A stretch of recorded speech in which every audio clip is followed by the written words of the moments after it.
Hello students, welcome back to my YouTube channel भक्तिज all chemistry. Students, आज इस video में हम लोग डिस्कस करेंगे चैप्टर क्लासिफिकेशन ऑफ एलिमेंट्स। और इस चैप्टर को हम आज कंप्लीट करेंगे और इस चैप्टर में देखेंगे कि किस किस साइंटिस्ट ने एलिमेंट्स के बारे में अपने कौन कौन से व्यू दिए थे। सबसे पहले स्टूडेंट, इस चैप्टर में हम लोग स्टार्ट करते हैं डॉब्रीमेयर, है ना। डॉब्रीमेयर ने क्या बोला कि भाई आपकी जो एलिमेंट्स होते हैं उनको हम क्लासीफाई करते हैं किसी पीरियोडिक टेबल में। तो टेबल में क्लासीफाई मतलब किस फॉर्म में करते हैं, वो सबसे पहला साइंटिस्ट आपका आया था डॉवरीनर। ठीक है, डॉवरीनर साइंटिस्ट आया। डॉवरीनर ने क्या बोला कि भाई एलिमेंट्स किस फॉर्म में होने चाहिए, है ना, कैसे उसको हम रखेंगे।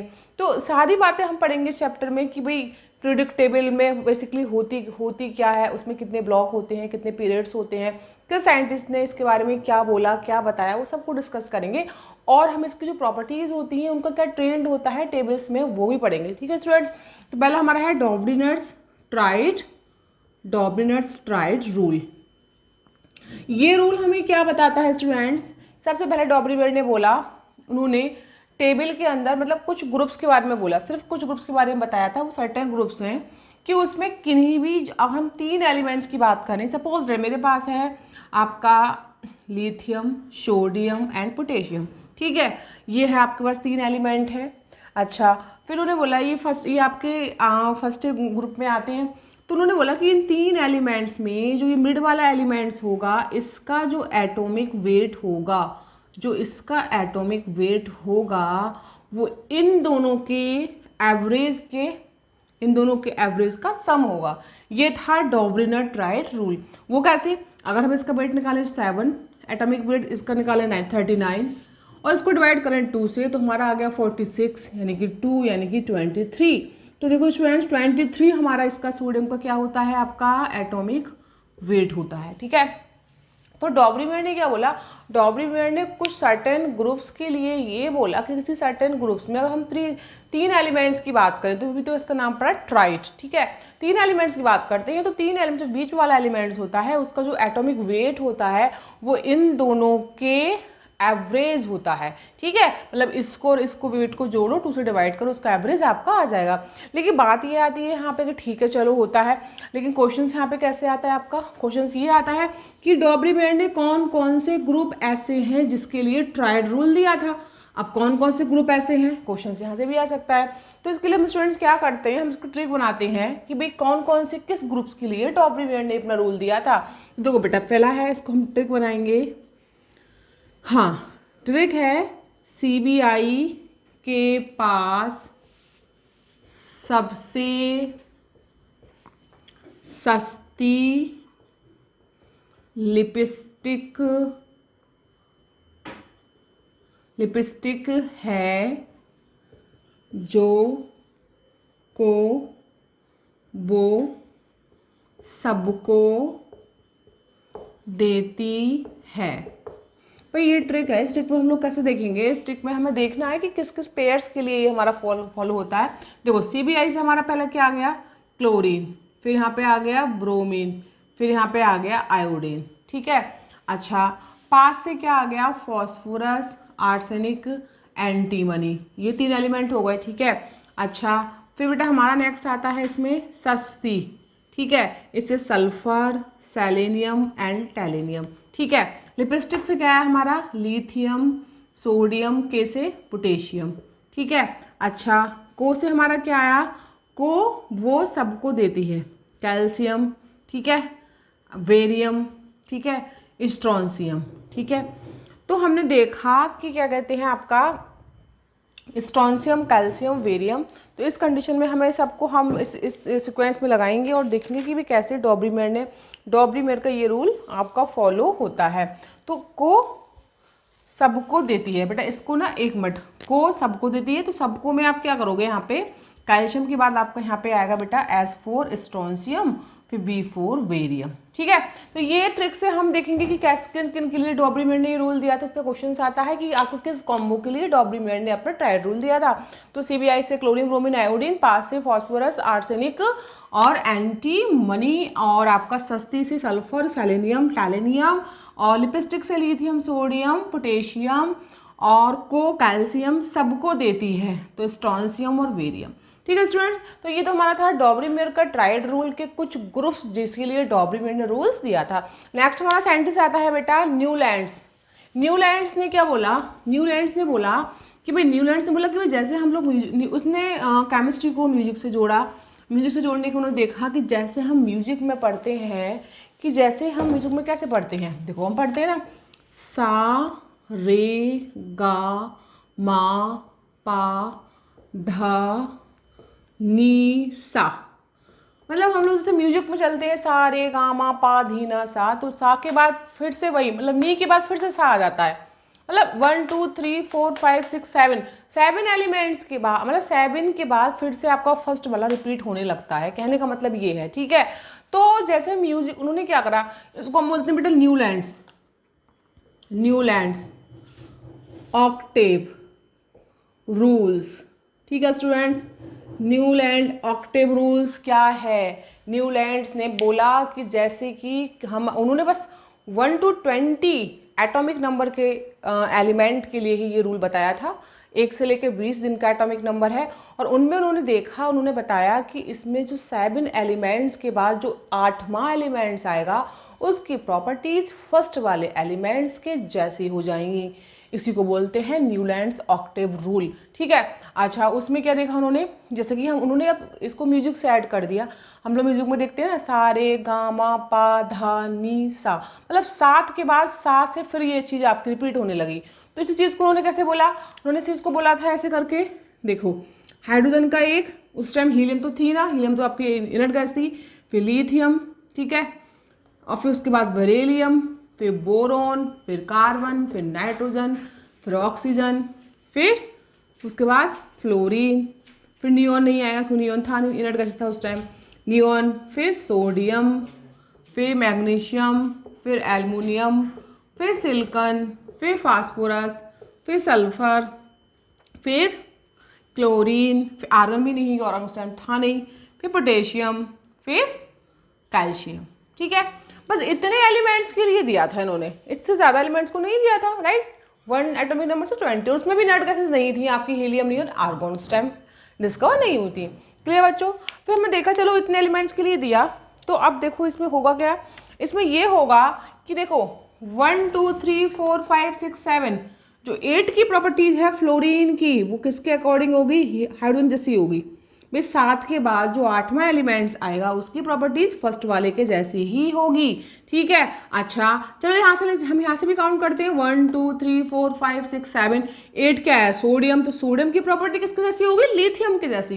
ठीक है, चलो यहाँ से काउंट करते हैं 1 2 3 4 5 6 7 8, तो मैग्नीशियम की प्रॉपर्टीज कैसी होगी, बेरिलियम की जैसी। मतलब आप कहीं से भी किसी एटम को ले लीजिए और देखना कि 7 एलिमेंट के बाद जो 8वां एलिमेंट आएगा उसकी प्रॉपर्टीज अपने से ऊपर वाले के एक जैसी हो जाएंगी, इसी को हम बोलते हैं बेटा न्यूलैंड ऑक्टेव रूल। ठीक है, सबसे बड़ी कमी क्या थी इसकी, सबसे बड़ी लिमिटेशन थी इसकी लिमिटेशंस ये थी कि ये 1 to 20 एटॉमिक नंबर के अकॉर्डिंग था, ये इससे ज़्यादा के लिए नहीं था, 1 से लेके 20 के लिए। ठीक है स्टूडेंट्स, अब बात ये आती है, चलो ये बात ठीक है, अब इसका आपका नेक्स्ट साइंटिस्ट आता है आपका मेंडलीफ। ठीक है, मेंडलीफ तो सबने सुना होगा। मेंडलीफ क्या कहता है, मेंडलीफ कहता है, अब देखो मेंडलीफ के टाइम ओनली 63 एलिमेंट डिस्कवर थे, उस समय इनर्ट गैसेज नहीं थी। ठीक है, तो मेंडलीफ ने क्या किया, उन 63 एलिमेंट्स को हॉरिजॉन्टल कॉलम वर्टिकल कॉलम में डिवाइड किया था, राइट बच्चों। ठीक है, तो क्या लिखेंगे भाई, मेंडलीफ के टाइम कितने एलिमेंट्स थे, 63 एलिमेंट्स थे डिस्कवर्ड उस टाइम। ठीक है, अच्छा no inert gases discovered that time, उस टाइम में कोई भी इनर्ट गैसेज डिस्कवर्ड नहीं थी। ठीक है, चलो फिर मेंडलीफ ने करा क्या बेटा, मेंडलीफ ने इसको कहाँ, इन्होंने 7 हॉरिजॉन्टल कॉलम में और वर्टिकल कॉलम में डिवाइड किया था। ठीक है बच्चों, अब तो उन्होंने क्या बोला, उन हॉरिजॉन्टल कॉलम को उन्होंने क्या बोला बेटा, पीरियड्स बोला। ठीक है, और बाकी को उन्होंने वर्टिकल कॉलम को क्या बोला बेटा, ग्रुप्स बोला। ठीक है, तो हम क्या लिखेंगे कि इन्होंने 7 हॉरिजॉन्टल किस में बोला, कॉलम में डिवाइड किया। ठीक है, उसको हमने पीरियड्स बोला। और वर्टिकल कॉलम को हमने क्या बोला स्टूडेंट्स, वर्टिकल कॉलम्स को हमने ग्रुप बोला। ठीक है बच्चों, तो ये बात थी मैंडलीफ के बारे में। लिख देते हैं बेटा यहाँ पे मैंडलीफ के बारे में। ये किसका रूल था, मैंडलीफ, मैंडलीफ। ठीक है, मैंडलीफ साइंटिस्ट थे आपके, मैंडलीफ को फादर माना जाता है पीरियोडिक टेबल का। ठीक है, चलो। हाँ, मैंडलीफ को वैसे तो नोबेल पुरस्कार नहीं मिल पाया, नोबेल प्राइज नहीं मिला, लेकिन अपने आप में सबसे बड़ी इनकी जो अचीवमेंट यही था कि इन्होंने अपने नाम से एक एलिमेंट को सर्च कर दिया जिसको बोलते हैं हम मेंडेलियम। ठीक है, तो वो सबसे बड़ा इनकी अपने आप में अचीवमेंट है। ठीक है, चलो ये मैंडलीफ की बात हो गई। ठीक है, अच्छा, फिर उन्होंने देखा, फिर उन्होंने क्या किया, इन्होंने कुछ एलिमेंट्स के नीचे ना बैक एंड साइड को छोड़ दिया। ठीक है, जैसे इन्होंने एल्युमिनियम के नीचे एक बैक एंड साइड को छोड़ा, सिलिकॉन इन्होंने क्या करा, सिलिकॉन के नीचे भी क्या एक वैकेंट साइड को छोड़ा। ठीक है भाई, सिलिकॉन के नीचे, और इन्होंने बोल दिया कि इस एल्युमिनियम के नीचे एक एलिमेंट ऐसा आएगा जिसकी प्रॉपर्टीज एल्युमिनियम की जैसी होंगी, है ना, और उसको नाम दिया उन्होंने इक्का एल्यूमिनियम। ठीक है बच्चों, अच्छा, फिर उन्होंने बोला सिलिकॉन के नीचे उन्होंने बैकएंड साइड छोड़ा और उसमें बोला कि इसके नीचे भी एक एक ऐसा एलिमेंट फ्यूचर में आएगा जिसकी प्रॉपर्टीज सिलिकॉन की जैसी होंगी। ठीक है, उसको नाम दिया उन्होंने इक्का सिलिकॉन, इक्का सिलिकॉन। ठीक है बच्चों, चलो ये बात ठीक है, लेकिन फिर उसके बाद यहाँ पर जो फ्यूचर में एलिमेंट यहाँ पे आया वो कौन सा आया बेटा, वो गैलियम आया, और यहाँ पे कौन सा आया बेटा, जर्मेनियम आया। ठीक है, यहाँ गैलियम आया, यहाँ जर्मेनियम आया। अच्छा, गैलियम की खास प्रॉपर्टी आपको बता देती हूँ मैं। एक गैलियम की खास प्रॉपर्टीज होती है कि वो रूम टेम्परेचर पर हम उसको मेल्ट करेंगे तो 28 से 30 डिग्री सेल्सियस पे वो इजीली मेल्ट हो जाएगा। उसकी ये खास प्रॉपर्टीज है गैलियम की। ठीक है, तो वही मैंने आपको बात यहाँ बता दी। ठीक है बच्चों, अच्छा, अब बेटा मेंडलीफ की कुछ लिमिटेशंस थी, कुछ कमियां थी। हर एक साइंटिस्ट कुछ ना कुछ कमी तो होती है, आपको पता है भाई, हर साइंटिस्ट में कमी होती है, फिर अगला साइंटिस्ट आता है उस कमी को सुधारता है, तब वो आगे अपना कुछ ना कुछ नया दे देता है। ठीक है, तो मेंडलीफ में क्या कमी थी वो भी हम देख लेते हैं। ठीक है, तो मेंडलीफ में क्या कमी थी बेटा, पहली कमी ये थी कि हाइड्रोजन की पोजीशन को डिफाइन नहीं कर पाए, हाइड्रोजन की एक सर्टेन पोजीशन को नहीं बता पाए पीरियोडिक टेबल में, कि वो उसकी प्रॉपर्टीज फर्स्ट ए ग्रुप के साथ भी सिमिलर करती हैं, कुछ सेवेंथ हेलोजन के साथ भी करती हैं, तो उसको फिर कहाँ रखा जाए। ठीक है, ठीक है, ये बात सही थी इनकी, तो हम लिखेंगे यहाँ पे no certain position of hydrogen. Clear बच्चों। सेकंड क्या था, इन्होंने आइसोटोप के लिए कोई भी पोजीशन नहीं बताई थी टेबल्स में अंदर। ठीक है बेटा, तो no separate position of isotopes, इन्होंने कोई सेपरेट पोजीशन आइसोटोप्स की नहीं बताई। ठीक है, अच्छा, फिर बेटा की क्या हुई थी, no separate group of lanthanoids and actinoids, इन्होंने लैंथेनॉइड एक्टेनॉइड का कोई भी सेपरेट ग्रुप नहीं बताया, ये भी इनकी सबसे बड़ी कमी थी। अच्छा, उसके बाद फिर उन्होंने बेटा देखा, हाँ, कहीं कहीं बेटा इनका ऑर्डर नहीं स्ट्रिक्टली फॉलो नहीं हुआ। जैसे कि हमारा इंक्रीजिंग एटॉमिक वेट के अकॉर्डिंग हम देखें तो हमारा, जैसे कि जिसका इंक्रीजिंग एटॉमिक वेट उसको आना चाहिए, लेकिन कहीं कहीं इनको स्ट्रिक्टली फॉलो नहीं हुआ, तो वहाँ भी इनकी सबसे बड़ी कमी थी कि क्या इनका जो एटॉमिक वेट का इंक्रीजिंग ऑर्डर था वो आपका बाद में कहीं ना कहीं वो एक्सेप्शन था और स्ट्रिक्टली फॉलो नहीं हुआ था। ठीक है, चलो, अच्छा, ये बात हमारी थी। जैसे कि हाँ, इन्होंने बोला था आर्गन के केस में, आर्गन हमारा पोटेशियम के बाद आना चाहिए, है ना, कि उसका 39 होता है, इसका 40 होता है, लेकिन आर्गन पोटेशियम से पहले डिस्कवर हो गया था, पहले आ गया, तो ये इनका फॉलो नहीं हुआ, यहाँ पर इनका स्ट्रिक्टली फॉलो नहीं हो पाया। क्लियर बच्चों। अच्छा, उसके बाद फिर हमने देखा बेटा, ये तो बेटा हमारा मेंडलीफ हो गया। अब थर्ड हमारा आता है बेटा मॉडर्न पीरियोडिक टेबल। अच्छा, मॉडर्न में तो आपको सबको पता है, उसमें S block, P block, D block, F block में डिवाइड होता है। ठीक है, अच्छा, मॉडर्न में आपको सबसे पहले हम क्या देखेंगे बेटा, ये आपकी मॉजले ने दी थी, मॉडर्न किसने दी थी, मॉजले ने। ठीक है, चलो, तो अब पढ़ते हैं हम मॉडर्न पीरियोडिक टेबल। मॉडर्न में क्या आएगा हम लोगों का, मॉडर्न में सीधी सी बात है बेटा कि वर्टिकल कॉलम देखोगे आप। अब मॉडर्न में क्या कहता है हमसे, मॉडर्न पीरियोडिक टेबल। मॉडर्न में ये मॉजले ने दिया था। अच्छा, ये जो है इसमें इसकी जो प्रॉपर्टी है वो किस पर डिपेंड करता है? एटॉमिक नंबर पर, नॉट एटॉमिक वेट पर। लेकिन मैंडलीफ की प्रॉपर्टी कहाँ डिपेंड थी बेटा आपके? उसके एटॉमिक वेट पर। बस यही इसमें थोड़ा सा डिफरेंट है। तो आप क्या लगोगे इसमें कि भाई मैं जो आपका मॉजले था उसने मॉडर्न पीरियोडिक टेबल दिया था, वो आपका property of elements, properties of elements depend upon atomic number. कहने का मतलब ये है भाई, जो एलिमेंट्स की प्रॉपर्टीज हैं वो किस पर डिपेंड करती हैं? आपके एटॉमिक नंबर पर डिपेंड कर रही हैं। ठीक है, ये थी आपकी मॉडर्न पीरियोडिक टेबल की बात खास। चलो ठीक है, इसमें उन्होंने क्या किया था? वर्टिकल कॉलम्स थे, वर्टिकल कॉलम्स। ठीक है बेटा, कितने थे हमारे? 8। इसको उन्होंने क्या बोला? ग्रुप। और बेटा हॉरिजॉन्टल कॉलम को कितने थे हमारे? 18। सॉरी, ये थे आपके 18 बेटा। इसको उन्होंने बोला आपका वर्टिकल को 18 ग्रुप बोला। और हॉरिजॉन्टल कितने थे आपके? 7। इसको उन्होंने पीरियड्स बोला। ठीक है, चलो ये बेटा हमारा हो गया मैंडलीफ के बारे में। ठीक है, अब बात आती है, चलो ठीक है, ये अब इतने पढ़ेंगे, ज़्यादा डिस्कस नहीं पढ़ेंगे।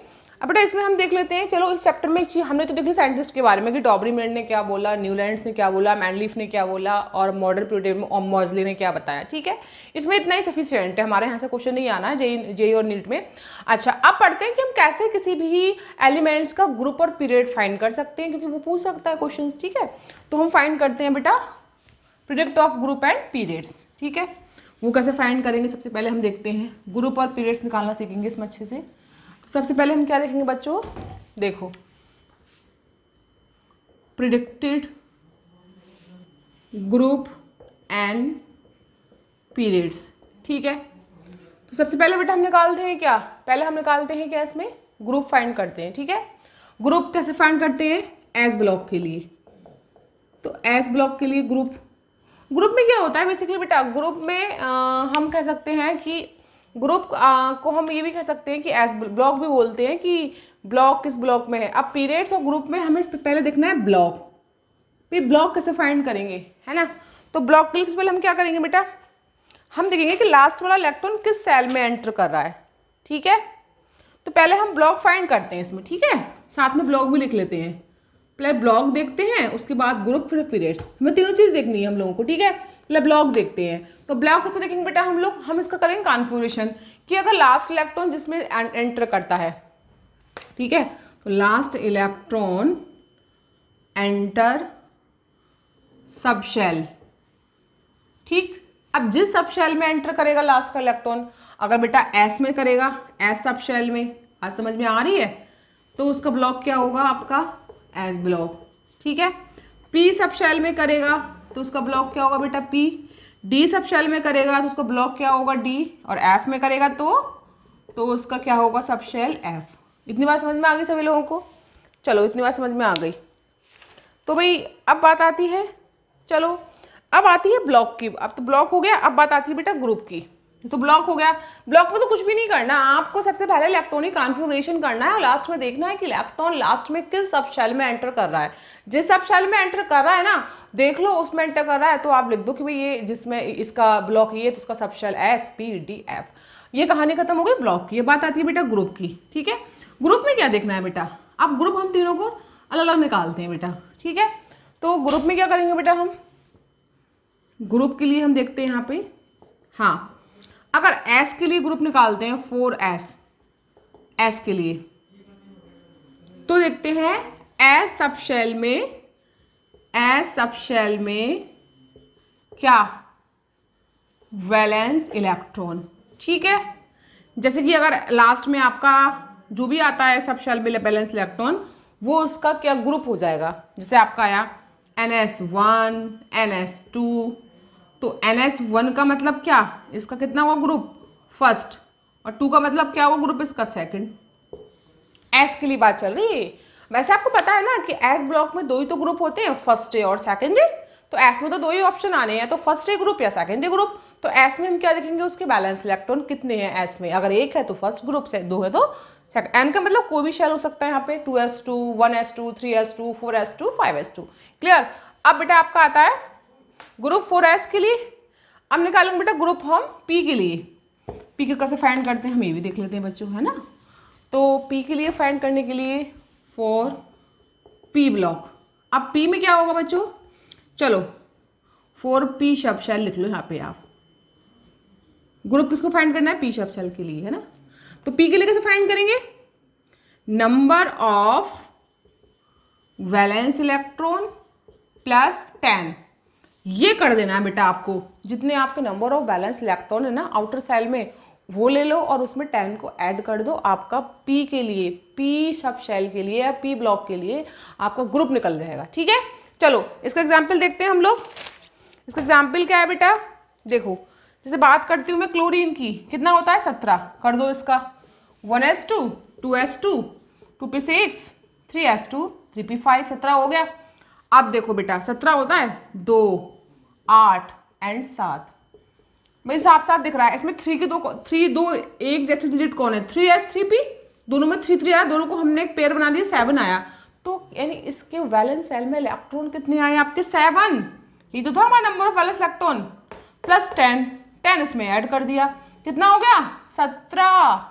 कहने का मतलब है कि अगर हम P के लिए ग्रुप डिफाइन करेंगे तो उसका हम कैसे फाइंड करेंगे, number of valence electron plus 10, यानी कि 17 ग्रुप आ गया। हमारी क्लोरीन किस में प्रेजेंट है, 17वें ग्रुप में प्रेजेंट है भाई। इसका हमारा आंसर निकाल लिया। चलो अब बात आती है बेटा आपके डी के लिए। ठीक है, बात किसके लिए आती है आपके, डी के लिए। तो डी को देखते हैं हम लोग यहाँ पे, फॉर डी सब शेल। अब डी में क्या करेंगे बेटा, डी में सिंपल सी बात है, number of valence electron S के और डी में जितने भी हैं उनको ऐड कर दो। ठीक है, उन सबको ऐड कर दो। तो ऐड करोगे बेटा तो लिखोगे यहाँ पे फॉर डी के लिए NS electron plus N-1 D में इलेक्ट्रॉन, मतलब जो एस सब शेल में इलेक्ट्रॉन है उनको लिखो और डी में जो इलेक्ट्रॉन है उनको लिखो, दोनों को जोड़ो, आपका क्या आएगा, डी के लिए ग्रुप आ जाएगा। ठीक है, चलो तो एग्जाम्पल आपके सामने है। एन यहाँ बेटा क्या है आपका, एन है आउटर मोस्ट शेल। ठीक है, चलो सपोज दैट हम कॉपर की बात करते हैं, 29 होता है इसका, लास्ट में कितना आता है इसका 3d9 और 4s2। इसको हम ऐसा कर सकते हैं, एक्सेप्शन है तो कर सकते हैं हम यहाँ पर 3d10 4s1। हमने क्या लिखा, NS electron plus N-1 D electron, दोनों को ऐड कर दो। ठीक है, तो कितने एस में कितने हैं 1, डी में कितना है हमारा 10, तो कितना ग्रुप आया इसका 11, यानी कॉपर आपका 11वें ग्रुप में प्रेजेंट है। बात समझ में आ गई बेटा, 11 आ गया। चलो अब देखो, अब आयरन को निकाल कर देखते हैं इस बार हम एक बार। किसको निकालते हैं, आयरन को। आयरन क्या कहता है हमसे, कितना होता है आयरन का 26, आयरन का 26 है, लास्ट में क्या आएगा इसका 4s2 3d6। अब जरा ध्यान से देखो, इसके एस में कितने इलेक्ट्रॉन है 2 और डी में कितने हैं 6, कितना है इसका ग्रुप 8। कितना आसान है ना, बहुत आसान है ये तो निकालना। चलो अब ये तो हमारा बेटा होगा डी के लिए। अब बात आती है एफ के लिए। एफ में कैसे फाइंड करेंगे हम लोग, एफ का भी देख लेते हैं हम यहाँ पे। ठीक है, देखो बेटा एफ का देखो, एफ के लिए हम देखेंगे बेटा, एफ सब सेल के लिए क्या निकाल रहे हैं इसका हम ग्रुप। ठीक है, तो सिंपल सी बात है, एफ के लिए हमेशा ग्रुप क्या आएगा थर्ड। इसको तो आंख मीच के लिख दे रहा थर्ड। ठीक है, एफ के लिए हमेशा क्या आता है बेटा, आपका ग्रुप नंबर हमेशा 3 आता है। ठीक है, चलो अब फाइंड करते हैं पीरियड। पीरियड हमें सभी के लिए फाइंड करना है, चाहे एस हो, चाहे पी हो, चाहे डी हो, चाहे एफ हो। तो लिखेंगे फाइंड आउट पीरियड। ठीक है, तो पीरियड को कैसे फाइंड करेंगे हम लोग, देखो सबसे बड़ा जो शेल हो, पहले आप क्या करोगे उसका कॉन्फ़िगरेशन करके देखो, तो देखो उसमें सबसे बड़ा शेल कौन सा है, जो सबसे बड़ा शेल हो वही इसका पीरियड हो जाएगा। जैसे कि सपोज दैट हमारे पास है कॉपर का 29, ठीक, इसका लास्ट में क्या आता है 4s2 3d9। अब 9 का हम क्या, हमारा एक्सेप्शन है d10 करेंगे तो क्या आएगा 3d10 4s1। तो यहाँ से यहाँ तक आने में अगर पीछे इसका कॉन्फ़िगरेशन हुआ होगा तो सबसे बड़ा शेल कौन है इसमें 4, तो इसका पीरियड्स क्या होगा बेटा, इसका 4 है, इसका पीरियड क्या होगा यहाँ पे 4। तो पीरियड निकालना बड़ा आसान है, इसमें कुछ भी नहीं है। पीरियड्स में क्या करते हैं आप, सबसे पहले ना चाहे एस को चाहे पी को, किसी को भी पीरियड्स निकालो, मतलब मैं ब्लॉक से मतलब नहीं है, हमें सिंपल किसी भी एलिमेंट्स का पीरियड निकालना है। तो सबसे पहले उसका इलेक्ट्रॉनिक कॉन्फ़िगरेशन करो और देखो सबसे बड़ा शेल कौन सा है, जो उसका सबसे बड़ा शेल होगा वही उसका पीरियड होगा। ठीक है, ये तो हमने सीख लिया ग्रुप, ब्लॉक एंड पीरियड निकालना किसी भी एलिमेंट्स के लिए। अब इसमें इस चैप्टर में नया टॉपिक आपका क्या आता है, नेक्स्ट टॉपिक, नेक्स्ट बेटा आपका आता है शील्डिंग इफेक्ट या स्क्रीनिंग कांस्टेंट। इसका सबसे बड़ा रोल होता है आपके एटॉमिक साइज में, तो वही पढ़ेंगे हम लोग, शील्डिंग इफेक्ट या स्क्रीनिंग कांस्टेंट ये होता क्या है। देखो शील्डिंग इफेक्ट बहुत आसान है, सबसे आसान है, कुछ भी नहीं करना है इसमें, कुछ भी हमें नहीं पढ़ना, ना थ्योरी लिखनी है, बस कंसेप्ट को हमें क्लियर करना है। ठीक है, क्या है पहले लिखते हैं हम लोग, शील्डिंग इफेक्ट या कहते हैं इसको स्क्रीनिंग इफेक्ट। ठीक है बच्चों, शील्डिंग इफेक्ट और स्क्रीनिंग इफेक्ट। तो इसमें क्या होता है बच्चों कि इसमें आपका शील्डिंग इफेक्ट का मतलब होता है जैसे कि आपके पास है न्यूक्लियस, ठीक है, ये बीच में क्या है न्यूक्लियस, ये क्या है आउटर शेल। ठीक है, अच्छा अब हुआ क्या है, इसमें कौन रहती है प्रोटॉन प्लस न्यूट्रॉन, बाहर क्या है इलेक्ट्रॉन मूव करते हैं। ठीक है, बाहर कौन मूव कर रहे हैं आपके इलेक्ट्रॉन, ये क्या है इसके अंदर वाले में इलेक्ट्रॉन मूव कर रहे हैं यहाँ पर। ठीक है बच्चों, अब हुआ क्या, अब देखो हुआ ये शील्ड इफेक्ट होता क्या है, जो आपका आउटर शेल है उससे जस्ट पीछे वाला यानी सेकंड लास्ट सेल ये वाला है, ये वाले इलेक्ट्रॉन इस आउटर सेल के इलेक्ट्रॉन को रिपेल करते हैं, रिपल्शन करते हैं, और रिपल्शन करने से ये इलेक्ट्रॉन जब रिपल्शन होते हैं और ये इलेक्ट्रॉन इन इलेक्ट्रॉन को इस न्यूक्लियस के साथ में अट्रैक्शन नहीं होने देते हैं। अगर न्यूक्लियस इन आउटर शेल के इलेक्ट्रॉन को अट्रैक्ट करना चाहता है तो ये वाले इलेक्ट्रॉन रोक लेते हैं, एज ए शील्ड वर्क करते हैं, शील्डिंग की तरह वर्क करते हैं, रोक लेते हैं और इसको धक्का मारते हैं, बाहर भेजते हैं, रिपल्शन करते हैं। तो इसी इफेक्ट को हम लोग कहते हैं शील्डिंग इफेक्ट या स्क्रीनिंग इफेक्ट। एक स्क्रीन बना लेते हैं ताकि न्यूक्लियस उनको बाहर के इलेक्ट्रॉन को अट्रैक्ट नहीं कर पाए, यही होता है हमारा शील्डिंग इफेक्ट या स्क्रीनिंग इफेक्ट। ठीक है स्टूडेंट्स, चलो अब इसमें होता क्या है, सबसे ज़्यादा किसका होता है, सबसे ज़्यादा बेटा शील्डिंग इफेक्ट किसका होता है एस का, उसके बाद उससे कम पी का, उससे कम डी का, और सबसे पुअर किसका होता है एफ का। ठीक है, अगर देखो ये वाले इलेक्ट्रॉन अगर एस वाले होंगे तो ये इनका एस का शेप कैसा होता है स्फेरिकल, तो ये न्यूक्लियस को पूरा दबा लेंगे, न्यूक्लियस इनको अट्रैक्ट नहीं कर पाएगा बाहर के इलेक्ट्रॉन को, तो ये इनका रिपल्शन ज़्यादा होगा, इनके लिए रिपल्शन ज़्यादा होगा, शील्डिंग इफेक्ट उतना ही ज़्यादा होगा। पी का थोड़ा कम होगा, पी का आपका शेप होता है डम्बवेल, है ना, डम्बवेल होने की वजह से इसका थोड़ा सा शील्डिंग इफेक्ट कम होगा। डी का होता है डबल डम्बवेल, इसका और कम होगा।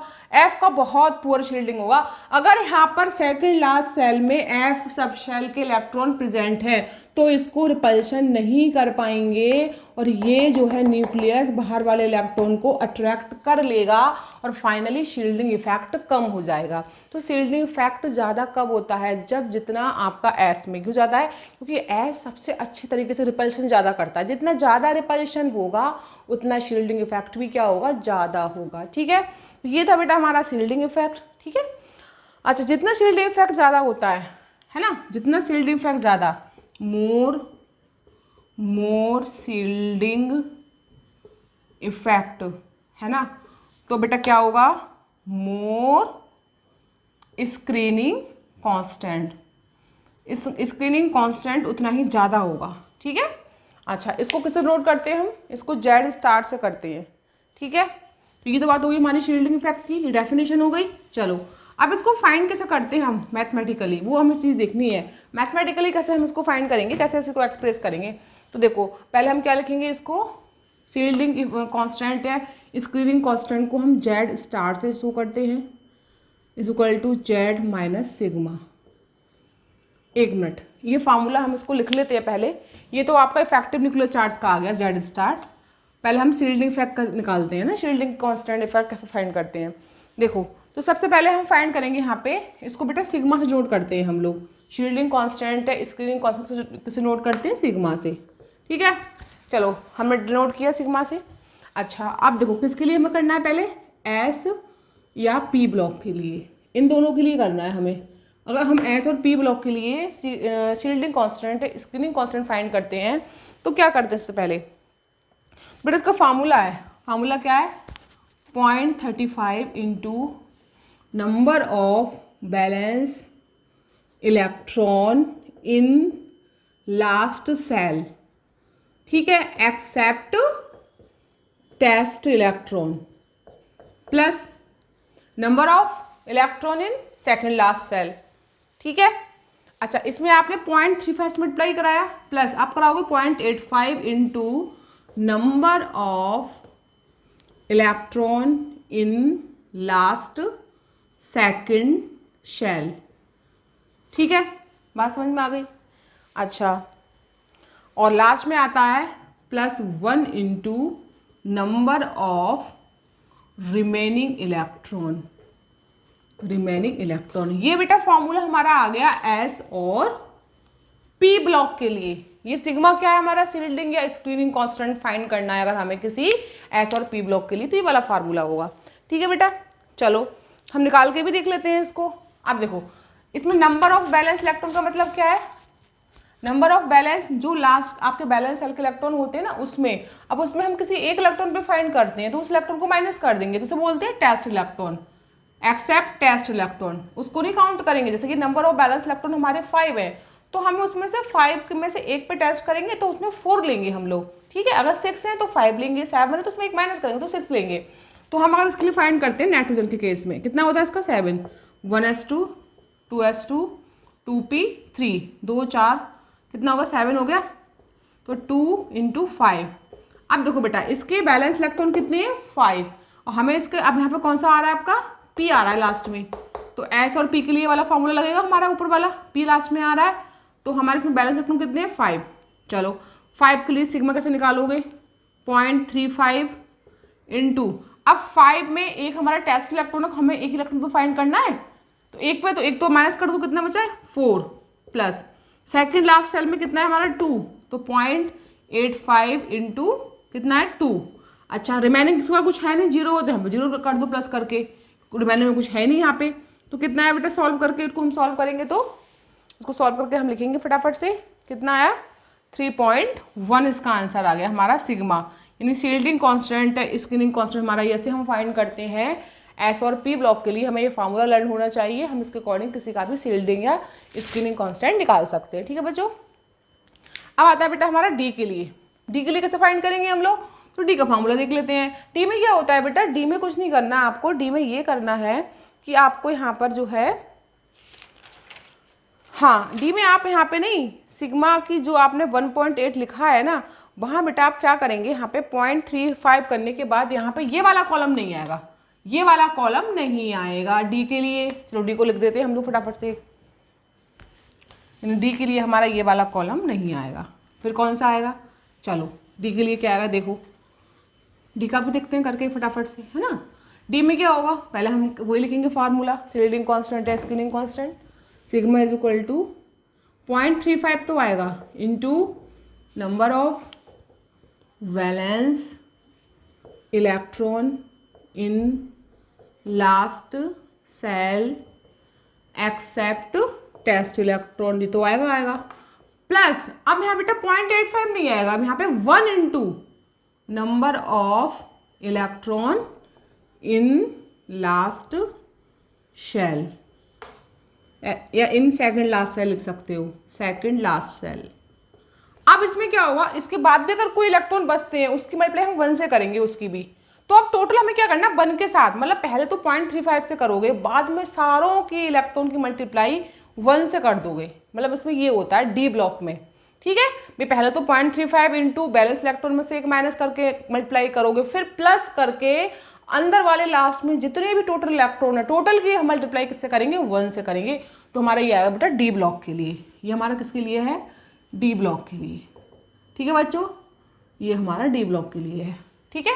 चलो हम करके देखते हैं बेटा किसके लिए फटाफट से, तो हम फाइंड करते हैं आयरन के लिए फाइंड करते हैं, ठीक है।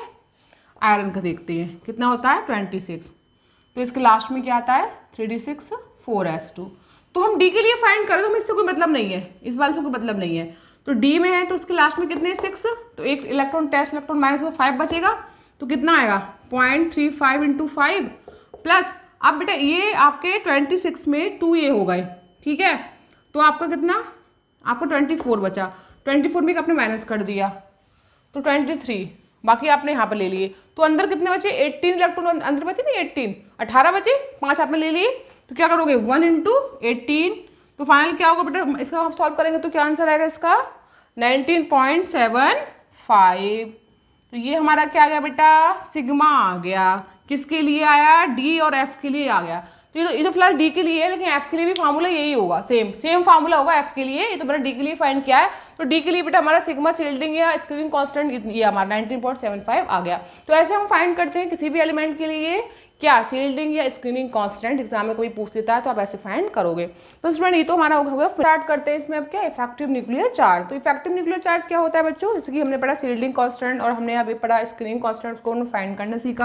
अब हम लोग पढ़ते हैं बेटा इसका इफेक्टिव न्यूक्लियर चार्ज। देखो इफेक्टिव न्यूक्लियर कुछ नई चीज़ नहीं है, इसमें होता क्या है, जो आपका न्यूक्लियस होता है वो आउटर सेल के इलेक्ट्रॉन को जब अपनी तरफ अट्रैक्ट करता है, खींच लेता है, ठीक है, तुम क्या लिखेंगे बेटा इफेक्टिव न्यूक्लियर चार्ज। तो इफेक्टिव न्यूक्लियर चार्ज क्या होता है ये, इसको शॉर्ट में हम बोलते हैं बेटा क्या ENC, ये शॉर्ट में हमारा है ENC, ठीक है। होता क्या है बेसिकली बेटा, कोई भी हमारे पास न्यूक्लियस है, ठीक है, ये हमारे पास क्या है, ये न्यूक्लियस है P+N, ये एटम पर हमने नया स्ट्रक्चर बनाया है, ये शैलेंस में, ये बेटा इसमें इलेक्ट्रॉन मूव कर रहे हैं आपके, ठीक है, इलेक्ट्रॉन क्या कर रहे हैं इसमें आपके मूव कर रहे हैं आपके, ठीक है, इलेक्ट्रॉन मूव कर दिए यहाँ पे फाइनली। अब देखो इलेक्ट्रॉन मूव कर रहे हैं आपके, तो होता क्या बेसिकली कि जब ये आपका न्यूक्लियस है ना बेटा, ये न्यूक्लियस है, ये न्यूक्लियस क्या करेगा, ये न्यूक्लियस आउटर शेल के इलेक्ट्रॉन को इनको अपनी तरफ अट्रैक्ट करेगा, खींचेगा। तो अट्रैक्शन से क्या होगा, जितना ज़्यादा अट्रैक्शन होगा उतनी ज़्यादा इफेक्टिव न्यूक्लियर चार्ज होगा, और जितना ज़्यादा इफेक्टिव न्यूक्लियर चार्ज होगा उसका साइज क्या होगा उतना कम होगा, कि अच्छे से इसको अट्रैक्ट करेगा, खींचेगा, साइज श्रिंक होगा, फाइनली साइज कम हो जाएगा।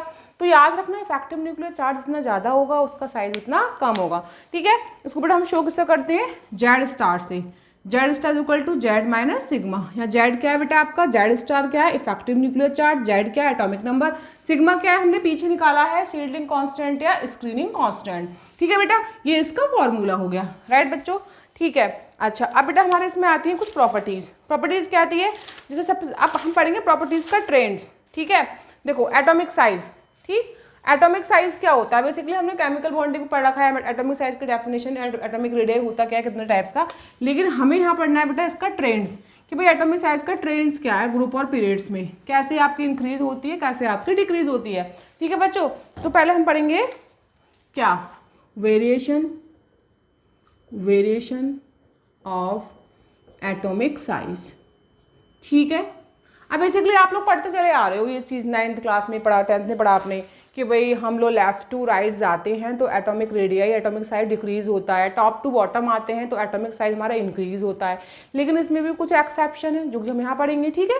चलो तो सबसे पहले हम क्या लिखेंगे, लेफ्ट टू राइट जाने पे क्या होता है आपका, लेफ्ट टू राइट,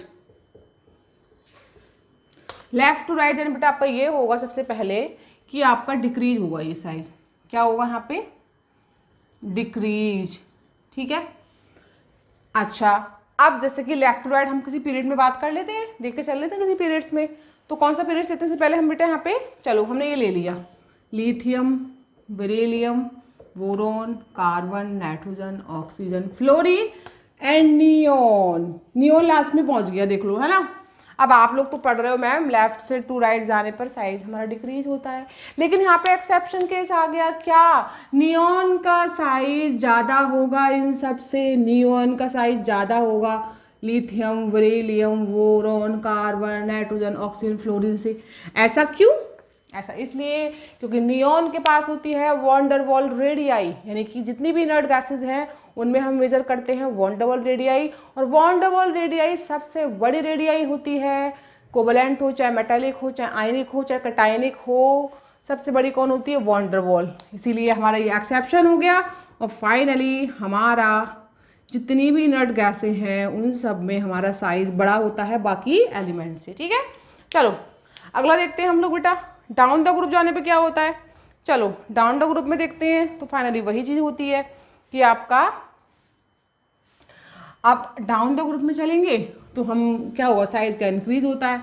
लेकिन उसमें भी क्या आता है बेटा, हमारा एक्सेप्शन आ जाता है। अब एक्सेप्शन क्या है हमारा, देखो फटाफट से देखो, तो लिखेंगे हम down the group, down the group,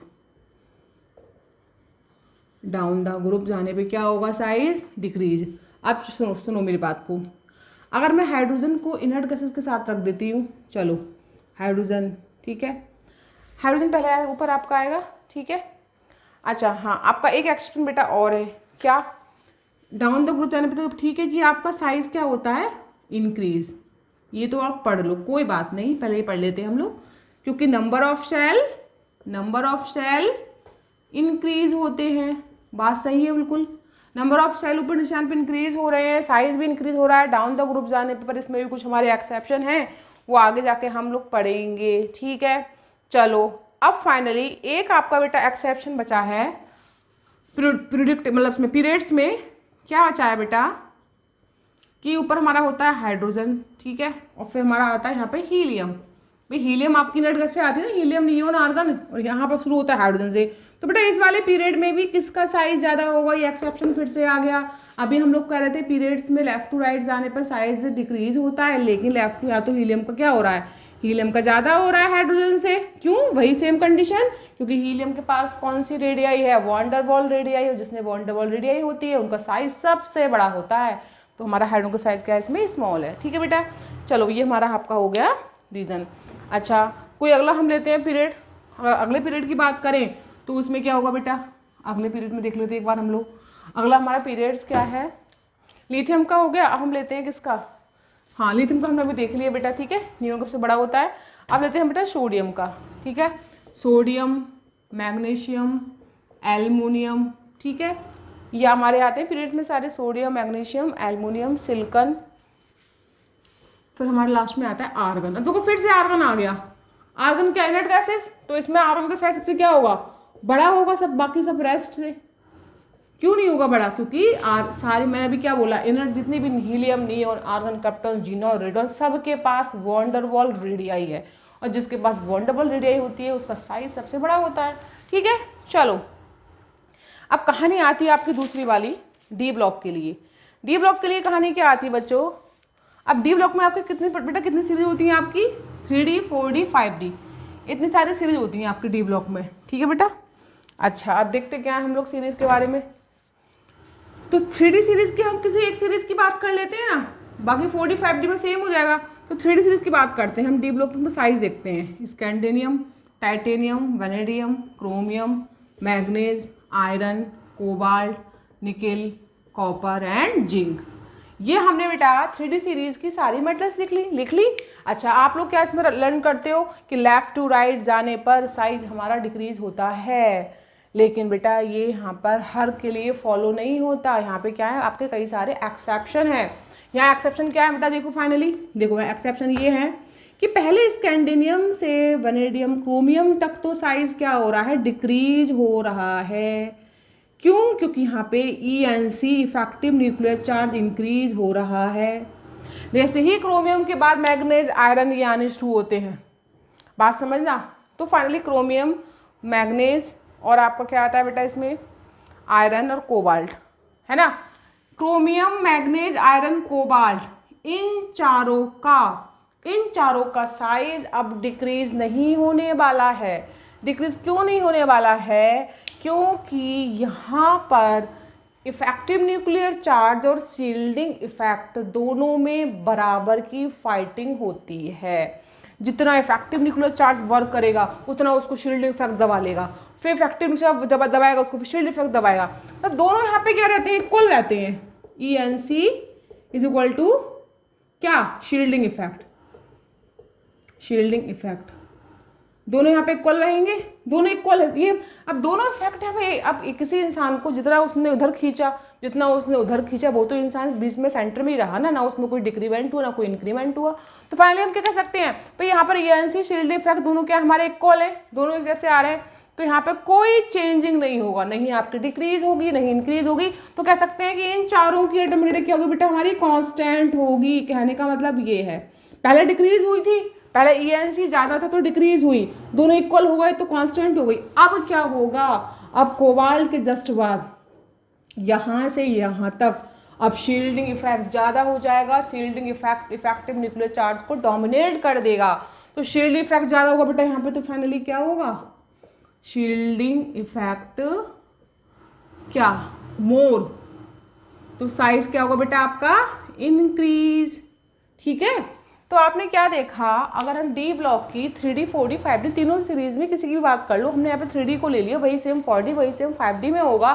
तो 3D में क्या हो रहा है कि पहले तो आपका साइज डिक्रीज हो रहा है क्रोमियम तक, क्योंकि इफेक्टिव न्यूक्लियर चार्ज इंक्रीज हो रहा है। फिर इन चारों का क्या रहता है, कांस्टेंट रहता है, क्योंकि ना तो डिक्रीज ना इंक्रीज, क्योंकि इनका इफेक्टिव न्यूक्लियर चार्ज शील्डिंग पे दोनों क्या इक्वल है।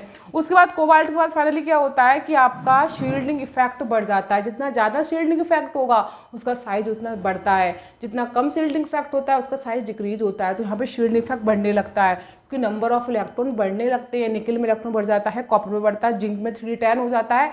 नंबर ऑफ इलेक्ट्रॉन बढ़ने से रिपल्शन ज़्यादा होता है, रिपल्शन ज़्यादा होगा तो शील्डिंग इफेक्ट ज़्यादा होगा, और शील्डिंग इफेक्ट ज़्यादा होगा तो साइज क्या होगा इसका, इंक्रीज होगा। ठीक है बच्चों, चलो ये हमारे हो गया इसका। अब बेटा बेसिकली हम इसकी ट्रिक पढ़ते हैं। ट्रिक क्या है हमारी, ट्रिक देख लेते हैं एक बार इसकी।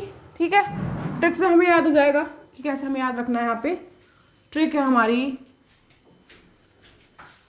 ये ट्रिक 4D के लिए चलेगी, ये ट्रिक 5D में चलेगी, ये ट्रिक हमारी 6D में चलेगी, तीनों सीरीज में चलेगी। तो ट्रिक है हमारी, स्कूटी में जिंक वैसे कोई नहीं, ये हमारी ट्रिक है। ठीक है, इसके अकॉर्डिंग हम सबका साइज देखेंगे। ठीक है, अब देखो कोई नहीं बेटा, यहाँ पे ना वैसे के बाद थोड़ा स्पेस है, वैसे कोई नहीं।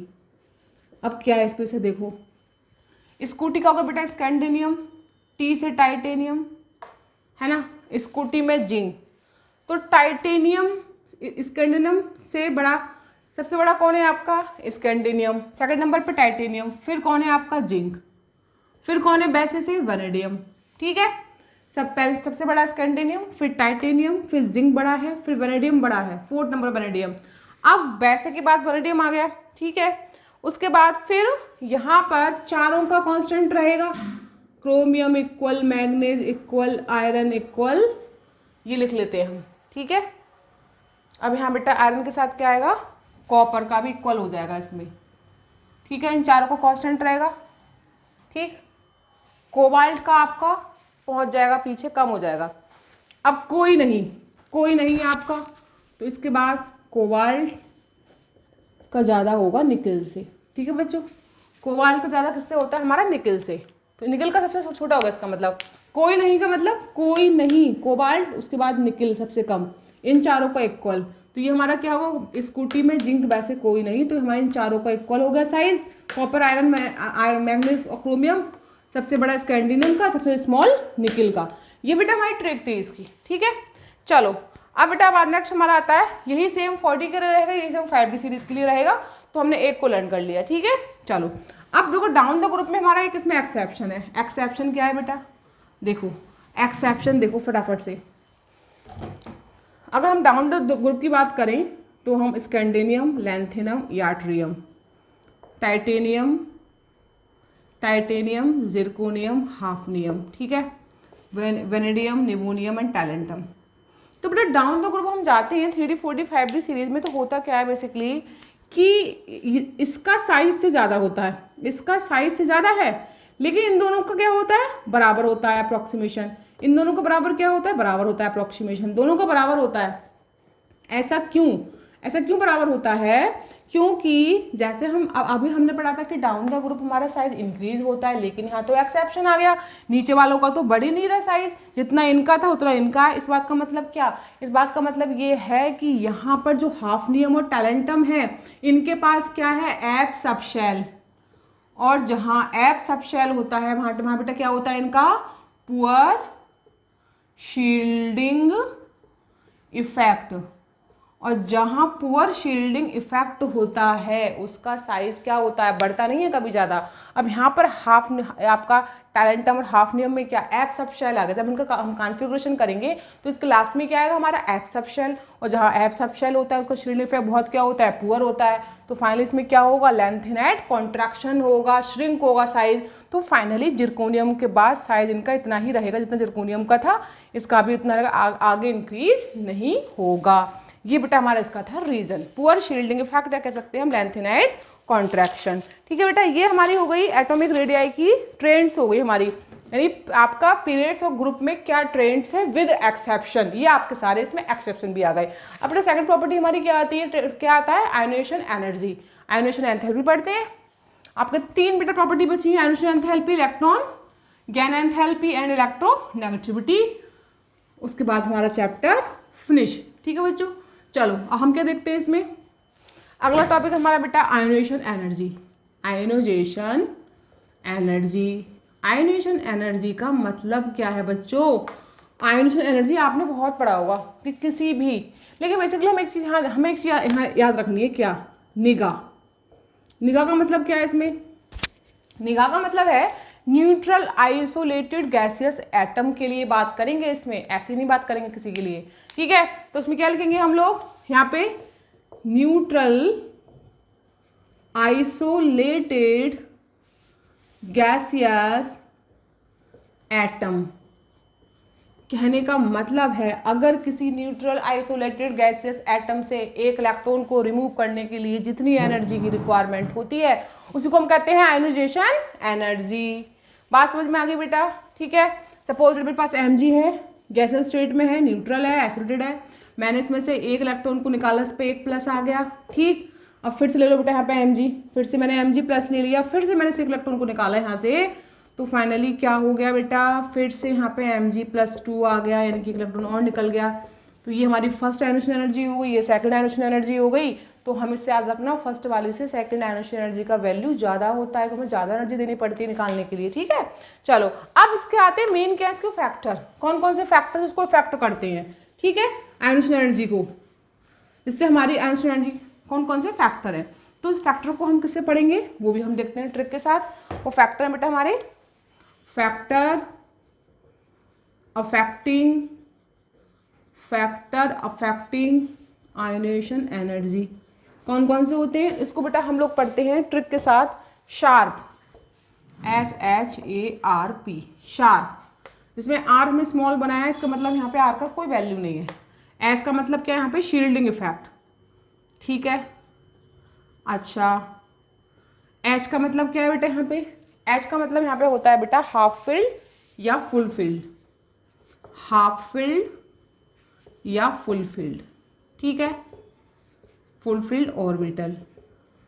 अच्छा, ए का मतलब क्या होता है यहाँ पे, एटॉमिक रेडियस। आर का मतलब कुछ नहीं है। पी का मतलब क्या है बेटा यहाँ पे, पी का मतलब है पेनिट्रेशन पावर। पी का मतलब क्या है बेटा आपका यहाँ पे, penetration effect, P4 penetration effect. ठीक है, अच्छा ये सारे फैक्टर से हम देखते हैं ये चारों फैक्टर कैसे इफेक्ट डालते हैं आयोनेशन एनर्जी पर, तो हम शार्प से याद रखते हैं। देखो शील्डिंग इफेक्ट, शील्डिंग इफेक्ट क्या होगा, जितना ज़्यादा शील्डिंग इफेक्ट होगा भाई साइज बड़ा होगा तो आयोनेशन एनर्जी क्या होगी, उतनी कम होगी। साइज बड़ा है इलेक्ट्रॉन आसानी से निकलेगा, साइज छोटा है इलेक्ट्रॉन तक निकालने में दिक्कत होगी। तो शील्डिंग इफेक्ट क्या होगा बेटा आपका, इसका इन्वर्सली प्रोपोर्शनल होगा। ठीक है, तो पहला क्या है हमारा, शील्डिंग इफेक्ट क्या होगा इसका, इन्वर्सली प्रोपोर्शनल 1 आयोनेशन एनर्जी। बात समझ में आ गई, जितनी ज़्यादा शील्डिंग इफेक्ट उतनी कम आयोनेशन एनर्जी। साइज जितना बड़ा है इलेक्ट्रॉन आसानी से निकलेगा, साइज छोटा है इलेक्ट्रॉन को निकालने में ज़्यादा एनर्जी देनी पड़ेगी। सेकंड बेटा आपका आता है हाफ फील्ड फुल फील्ड। देखिए कोई भी atom half field full field में ज़्यादा स्टेबल रहता है, आपने पढ़ा है। तो जितना वो half field full field stable form में होगा उसकी आयोनेशन एनर्जी उतनी ज़्यादा होगी, तो इलेक्ट्रॉन निकलना चाहेगा ही नहीं। तो फाइनली क्या लिखोगे आप सेकंड पॉइंट कि half field and full field directly proportional किसके होता है, आयोनेशन एनर्जी की। कहने का मतलब है कि आयोनेशन एनर्जी जितनी मतलब हाफ फील्ड फुल फील्ड में होगा तो उसकी एनर्जी उतनी ज़्यादा होगी, हमें ज़्यादा एनर्जी देनी पड़ेगी इलेक्ट्रॉन को निकालने के लिए। ठीक है, चलो ये हमारा होगा डायरेक्टली प्रोपोर्शनल। अब नेक्स्ट बेटा हमारा आता है इसमें क्या, एटॉमिक रेडियाई। आपको पता है एटॉमिक रेडियाई का तो इनवर्सली प्रोपोर्शनल होगा, क्योंकि एटॉमिक रेडियाई जितनी बड़ी है साइज उतना आयोनेशन एनर्जी उसकी कम होगी, इलेक्ट्रॉन आसानी से निकलेगा। तो atomic radius inversely proportional 1/IE, ये ध्यान रखना है हम लोगों को। ठीक है, जितना ज़्यादा एटॉमिक साइज उतनी उसकी आयोनेशन एनर्जी क्या होगी, कम होगी। ठीक है, 4 आपका आया बेटा पेनिट्रेशन इफेक्ट। पेनिट्रेशन इफेक्ट का मतलब होता है कि न्यूक्लियस को कौन सा सेल पेनिट्रेट कर रहा है सबसे ज़्यादा। सबसे नज़दीक कौन होता है उसका, एस होता है ना सब शेल, तो एस ज़्यादा करेगा उसको पेनिट्रेट। ठीक है, तो क्या लिखेंगे हम लोग यहाँ पे इसके बारे में लिखते हैं एस किस पे ज़्यादा होता है, उससे कम पी का, उससे कम डी का, उससे कम एफ का, क्योंकि न्यूक्लियस के जितना दूर होता चला जाएगा सब शेल उसका पेनिट्रेशन इफेक्ट उतना कम रहेगा। तो पेनिट्रेशन का मतलब होता है कौन न्यूक्लियस को पेनिट्रेट ज़्यादा करेगा, एस सब शेल। तो एस सब शेल किस पे ज़्यादा होगा, उससे कम पी का, उससे कम डी का, उससे कम एफ का। ठीक है, अब पेनिट्रेशन इफेक्ट के लिए हम कैसे देखेंगे इसमें, देखो तो हम देखेंगे कि पेनिट्रेशन इफेक्ट अगर इंक्रीज हो रहा है इधर जाने पर, भाई इधर जाने पे इंक्रीज हो रहा है हमारा, इंक्रीज क्या, पेनिट्रेशन इफेक्ट, तो आपकी जितना ज़्यादा पेनिट्रेशन इफेक्ट होगा है ना, उसकी आयोनेशन एनर्जी उतनी ज़्यादा होगी, है ना। तो हम क्या लिखेंगे इसके लिए, penetration effect directly proportional ionisation energy. तो हमने चारों फैक्टर से इससे चारों फैक्टर देख लिए। ठीक है, ये हमारा क्या था, इनवर्सली प्रोपोर्शनल, ये डायरेक्टली प्रोपोर्शनल, ये फिर इनवर्सली प्रोपोर्शनल और फिर लास्ट वाला फिर से क्या होगा, डायरेक्टली प्रोपोर्शनल। ये बेटा हमारे सारे क्या थे, फैक्टर थे जो इफेक्ट डालते हैं किसको, आयोनेशन एनर्जी को। अब इसमें हम करते हैं बेटा 1-2 एग्जाम्पल। ठीक है, एग्जाम्पल क्या होते हैं हमारे, देखो एग्जाम्पल जैसे हमारा है इसमें बेरिलियम का ले लेते हैं, किसी कोई हाफ फील्ड ले लेते हैं, नाइट्रोजन ले लेते हैं। ठीक है, तो पहला हमारा इसमें एग्जाम्पल है बेटा आपका, ये तो पता ही है आपको, आयोनेशन एनर्जी आपकी पीरियड्स में जाने पे क्या होती है, आपकी बेसिकली बढ़ेगी, ग्रुप्स में घटेगी, क्योंकि साइज के क्या इनवर्सली प्रोपोर्शनल, वो हमें नहीं लिखना, वो हमें पता है सारा। ठीक है, चलो अब हम बेरिलियम और बोरोन की देखते हैं आयोनेशन एनर्जी, है ना। बेरिलियम एंड बोरोन की दोनों में किसकी ज़्यादा होगी, पहले करो configuration, 1s2 2s2 1s2 2s2 2p1। देखो ये तो फुल फिल्ड है, ये स्टेबल है, तो इसकी हमारी क्या होगी, ज़्यादा होगी। बोरोन में लास्ट में क्या रहा है 2p1, उसमें इलेक्ट्रॉन आसानी से निकल जाएगा, तो बेटा उसकी हमारी क्या होगी, कम होगी, तो ये हमारी क्या होगी, इसकी ज़्यादा होगी। तो हमारा यहाँ पे वाला फैक्टर लग गया। ठीक है, चलो अच्छा अब नाइट्रोजन और ऑक्सीजन में किसकी लगेगी, देखो इसमें क्या आता है लास्ट में 2p3 कॉन्फ़िगरेशन, इसमें क्या आता है लास्ट में 2p4 कॉन्फ़िगरेशन। ये हाफ फील्ड है फुल फील्ड है, तो इसमें किसकी ज़्यादा हो रही है आपकी, इसकी नाइट्रोजन की। ठीक है, तो ये भी एक्सेप्शन हो गया, हम लोग पढ़ते हैं पीरियड्स में बढ़ती है, पर यहाँ पे नाइट्रोजन की ज़्यादा है उसकी कम हो रही है, तो ये भी एक्सेप्शन इसमें आ गया। ठीक है बेटा, नेक्स्ट है बेटा आपका क्या, डाउन द ग्रुप जाने पर। डाउन द ग्रुप में क्या होगा बेटा, डाउन द ग्रुप में हमने पढ़ा है अभी कि हमारी क्या होती है, डिक्रीज होती है। लेकिन हमारे ग्रुप में बात करें बोरॉन एल्युमिनियम गैलियम की, तो यहाँ तो उसकी सबसे ज़्यादा है गैलियम की, बोरोन से क्यों ज़्यादा है गैलियम की, क्योंकि गैलियम के पास क्या है, शील्डिंग इफेक्ट बहुत कम है। इसके पास क्या है, एप सबशेल है, और हम लोग पढ़कर आए हैं app subshell, poor shielding effect. Poor shielding effect होने की वजह से क्या है, इसकी आयोनेशन एनर्जी सबसे ज़्यादा है, जबकि हमने अभी पढ़ा है कि इसमें ionization energy top to bottom जाने पर डिक्रीज होती है, लेकिन यहाँ तो ज़्यादा हो रही है गैलियम की। क्या हमारा exception, poor shielding effect, F gallium में क्या आता है आपका, एफ सबशेल। ठीक है बेटा, चलो ये हमारा हो गया। अच्छा अब हमारा इसमें आता है बेटा इलेक्ट्रॉन गेन एंथैल्पी, उसको देखते हैं लास्ट हमारा, है ना।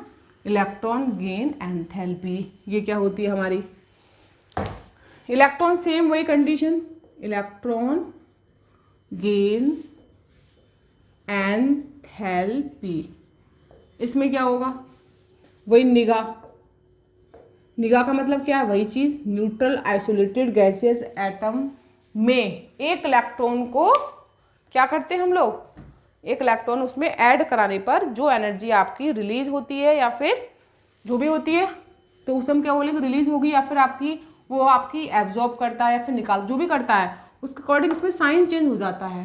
तो क्या लिखेंगे कि जब किसी हम न्यूट्रल आइसोलेटेड गैसियस एटम को हम क्या करेंगे, यहाँ पे न्यूट्रल आइसोलेटेड गैसियस एटम के लिए फाइनली यहाँ पर इलेक्ट्रॉन डालने पर जब एनर्जी रिलीज होती है, ठीक है। Cl हमारे पास, हमने इसको इलेक्ट्रॉन दिया, Cl नेगेटिव में कन्वर्ट हो गया, तो इसने जो एनर्जी रिलीज की, ठीक है, तो उसे हम क्या बोलेंगे बेटा, इलेक्ट्रॉन गेन एंथैल्पी। अब देखो इलेक्ट्रॉन गेन एंथैल्पी अगर इसका वैल्यू निगेटिव में आता है, ये निगेटिव में आ रहा है इसका वैल्यू, ठीक है, इसका वैल्यू हमारा निगेटिव में आता है, तो फाइनली क्या होगा, तो ये इलेक्ट्रॉन गेन एंथैल्पी है, यानी कि निगेटिव में आ रहा है तो ये रिलीज कर रहा है एनर्जी, ठीक है। अच्छा, अगर किसी में वैल्यू पॉजिटिव में आता है तो उसको हम बोलते हैं इलेक्ट्रॉन एफिनिटी। बस यही डिफरेंस है माइन्यूट सा दोनों में, ठीक है। चलो अब हम एग्जाम्पल लेते हैं बेटा। जैसे मेरे पास ये कोई एक्स हैलोजन है, इसको मैंने एक इलेक्ट्रॉन दिया, ये आपका एक्स नेगेटिव में टूट गया, ठीक है, तो इसके लिए इलेक्ट्रॉन एच ई जी क्या आई आपकी, निगेटिव में आ गई, तो ये क्या आएगा, इलेक्ट्रॉन एफिनिटी क्या आएगा बेटा, पॉजिटिव में आएगा। बस यही थोड़ा साइन कन्वेंशन का डिफरेंस है इलेक्ट्रॉन गेन एंथैल्पी और इलेक्ट्रॉन एफिनिटी में। अगर इलेक्ट्रॉन गेन एंथैल्पी किसी के लिए नेगेटिव में आ रही है तो आपका इलेक्ट्रॉन एफिनिटी पॉजिटिव में आएगा, इलेक्ट्रॉन गेन एंथैल्पी पॉजिटिव में आ रही है तो इलेक्ट्रॉन एफिनिटी आपकी किसमें आएगी बेटा, उसमें निगेटिव में आएगी, ठीक है। अच्छा, इसके लिए चलो हम देखते हैं। अब एक्स के लिए हमारी कितनी आई, -300 किलो जूल आ गई पर मूल, ठीक है बेटा, चलो आ गई। अब कोई बाई हमारे पास एटम है, ठीक है, तो बाई में क्या देखा हमने बेटा, बाई में अगर हमने उसको इलेक्ट्रॉन दिया, बाई एक इलेक्ट्रॉन, तो बन गया बाई माइनस, और जिसने आपकी माइनस का 500 किलो जूल मोल एनर्जी को रिलीज किया, माइनस में रिलीज किया, ठीक है। चलो अब यहाँ पे देखो बेटा, सबसे ज़्यादा किसकी है, माइनस का 300 माइनस का 500, तो किसकी ज़्यादा है, माइनस वाले की। अब यहाँ पे हम लोग क्या, यहाँ पे माइनस प्लस नहीं देखना, हमें यहाँ पे देखना है ये वाली वैल्यू 500, तो ये ज़्यादा है, इसका मतलब ये मोर इसकी ज़्यादा है, तो इसका मतलब इसको ज़्यादा नीड है इलेक्ट्रॉन की, ये चाह रहा है कि मुझे जल्दी से इलेक्ट्रॉन मिल जाए। इसकी 300 है, इसको इतनी नीड नहीं है इलेक्ट्रॉन लेने की, तो इसकी ज़्यादा है इलेक्ट्रॉन गेन एंथैल्पी -500। तो जितना ज़्यादा नेगेटिव में होगा बेटा आपका, उतना ही ज़्यादा उसका वैल्यू क्या होगा, इलेक्ट्रॉन गेन एंथैल्पी का ज़्यादा होगा। ये मोर है बेटा, ठीक है, और ये वाला लेस है, ठीक है, ये हमारी होगी इलेक्ट्रॉन गेन एंथैल्पी, ठीक है बेटा। चलो तो हम क्या लिख सकते हैं, यहाँ पे लिख सकते हैं कि electron gain enthalpy Y elements has than X, X से ज़्यादा है। तो ये मत समझना कि नेगेटिव चार्ज माइनस में तो कम होगी, नहीं, माइनस में तो ज़्यादा होगी, हमें नेगेटिव पॉजिटिव नहीं देखना है, ठीक है बेटा। चलो अब मैं तुम्हें आपको बता ही दिया कि electron gain enthalpy electron affinity में क्या डिफरेंस है, बस साइन कन्वेंशन का डिफरेंस है। अगर आपने फर्स्ट इलेक्ट्रॉन के लिए इसको फर्स्ट इलेक्ट्रॉन दिया किसी एलिमेंट्स को, तो उसने एनर्जी को रिलीज किया, तो गेन एंथैल्पी उसकी माइनस में आ गई और एफिनिटी उसकी प्लस में हो जाएगी। अब दोबारा से आप उसको इलेक्ट्रॉन दोगे जबरदस्ती, तो उसको आपको एनर्जी देनी पड़ेगी, तो एनर्जी रिलीज नहीं करेगा, एनर्जी वो एब्जॉर्ब करेगा, तो उस कंडीशन में आपकी इलेक्ट्रॉन गेन एंथैल्पी किस में आएगी, पॉजिटिव में आएगी, तो एफिनिटी किस में हो जाएगी, निगेटिव में। तो दोनों में बेटा किसका डिफरेंस है, साइन कन्वेंशन का, ठीक है। तो लिख दो यहाँ पे इलेक्ट्रॉन गेन एंथैल्पी किस में होती है आपकी, निगेटिव वैल्यू में होती है, और इलेक्ट्रॉन एफिनिटी किस में होती है, पॉजिटिव में। दोनों आपके ऐसे होते हैं ये हमारे, ठीक है, निगेटिव और पॉजिटिव। अब देखो, तो ये तो बस साइन उसका होगा कन्वेंशन। दोनों में डिफरेंस क्या है, दोनों में डिफरेंस माइन्यूट सा है। इलेक्ट्रॉन गेन एंथैल्पी किसी भी टेम्परेचर पे निकाल सकते हो, और इलेक्ट्रॉन एफिनिटी आप एक किस में निकालते हो, आप यहाँ पर 0 केल्विन पर, ठीक है। ये छोटा सा डिफरेंस है दोनों में। चलो अब बेटा आज के आते हैं फैक्टर, इसको कौन कौन से फैक्टर हमारे इफेक्ट डालते हैं, ठीक है। तो इसके हम देखते हैं फैक्टर है बेटा, हम इसको लिखेंगे फैक्टर्स डेल्टा एच ई जी, तो हम इसको पढ़ेंगे आइस ऐसे करके, ठीक है। आइस देखो, इसमें मैंने बाई बनाया स्मॉल, इसका कोई मतलब नहीं है। ई का मतलब क्या है बेटा, यहाँ पे ई का मतलब यहाँ पे हो सकता है आपका इफेक्टिव न्यूक्लियर चार्ज। ई का मतलब इफेक्टिव न्यूक्लियर चार्ज, ठीक है। बाई से कुछ नहीं है, ई से है आपका इसमें इलेक्ट्रॉनिक कॉन्फ़िगरेशन, या लिख सकते हो इलेक्ट्रिसिटी, इलेक्ट्रिसिटी ऑफ सबशेल। इसी का मतलब क्या है बेटा यहाँ पे, इलेक्ट्रॉनिक कॉन्फ़िगरेशन। और एस का मतलब क्या होगा बेटा यहाँ पे, एस का मतलब आपका है साइज। ठीक है, एस का मतलब क्या है आपका यहाँ पे, साइज। ये चारों फैक्टर हो गए। इफेक्टिव न्यूक्लियर चार्ज जितना ज़्यादा होगा, ध्यान रखना, तो बेटा उसका हमेशा याद रखना कि उसकी इलेक्ट्रॉन गेन एंथैल्पी भी क्या होगी, ज़्यादा। तो ENC डायरेक्टली प्रोपोर्शनल होगा किसके, डेल्टा HEG के। ये इसका रिलेशन डायरेक्टली आ गया, जितना ज़्यादा ENC उतनी ज़्यादा आपकी गेन एंथैल्पी। सेकंड आपका आता है इलेक्ट्रिसिटी। क्या होता है इलेक्ट्रिसिटी, आपका बेटा पेनिट्रेशन पावर है, पेनिट्रेशन पावर, पेनिट्रेशन पावर है।